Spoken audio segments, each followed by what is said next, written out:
தனது இரண்டாவது மனைவியுடன் அந்தரங்க உறவில் இன்னொருவனா? அவன் இருக்கும் சப்போர்ட்டில்தான் இந்த ஆட்டம் ஆடுகிறாயா என கொலைக்கான பிளான் போட்ட பாஜக பிரமுகர் தற்போது தலைமறைவாகி இருக்கிறார். தூத்துக்குடி மாவட்டம் மட்டைக்கடை பகுதியைச் சேர்ந்தவர் பால பொய் சொல்லான். தொழிலதிபரும் பாஜக மாவட்ட வணிக பிரிவு செயலாளருமான இவருக்கு ஏற்கனவே திருமணமாகி ஒரு மகன் மற்றும் மகள் உள்ள நிலையில் அதே பகுதியைச் சேர்ந்த கிரேஸ் என்ற பெண்ணுடன் பழக்கம் ஏற்பட்டு கடந்த 17 ஆண்டுகளுக்கு முன்பு அவரையும் இரண்டாவதாக திருமணம் செய்து கொண்டார்.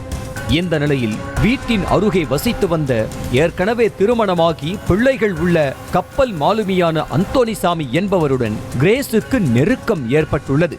தன்னை பிரிந்த கோபமும் அந்தோணிசாமியுடன் ஏற்பட்ட நெருக்கமும் ஆத்திரத்தை ஏற்படுத்த தான் கொடுத்த சொத்துகளையும் நகைகளையும் திருப்பிக் கொடு என அடியாட்களுடன் கிரேஸ் வீட்டுக்கு வந்து பால பொய் சொல்லான் கொலை மிரட்டல் விடுத்துள்ளார்.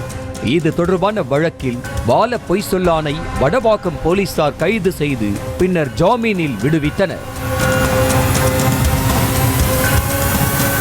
சிறைக்கு சென்று வந்ததால் ஆத்திரம் மேலும் தலைக்கேற கிரேஸின் புதிய காதலனான அந்தோணிசாமியை தீர்த்து கட்ட திட்டம் தீட்டிய பால பொய் சொல்லான். அதன்படி விருதுநகர் மாவட்டத்தைச் சேர்ந்த கூலிப்படையினர் 6 பேரை தூத்துக்குடி வரவழைத்தார்.